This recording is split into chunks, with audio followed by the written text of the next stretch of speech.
yes, the Lord goes with us everywhere we go. But if we don't ground ourselves there first, we will end up with the best of intentions going in a different direction than he would have us go. So seek God from the beginning.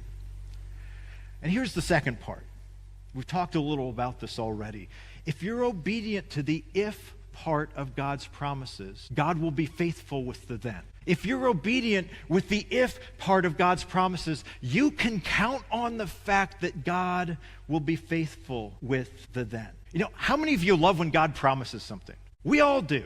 If you're a person who follows after the Lord, you love when God says, you know, there's this thing that I'm going to do for you. My kids, actually all of your kids, love promises. They love when I say, hey guys, I'm going to get you ice cream. And they're aboard. Ice cream sounds great. It always sounds great. My younger one, he goes and he figures out the treats on his own. He doesn't ask, he just goes and does it. He's like, okay, nobody else is going to do this. I'm going to do this. But my kids love when I say, hey, you know, we're going to go get ice cream later. But the thing that's true as a parent is very often there's an if attached to the then. There's an if. You know, if you finish your homework, if you clean your room, if you're not a complete nightmare for your mother, I will go get you ice cream later. And my kids hate the if. They don't like the if. They're like, you know what? I should be free in the name of Jesus, and I should still get the then. If, then.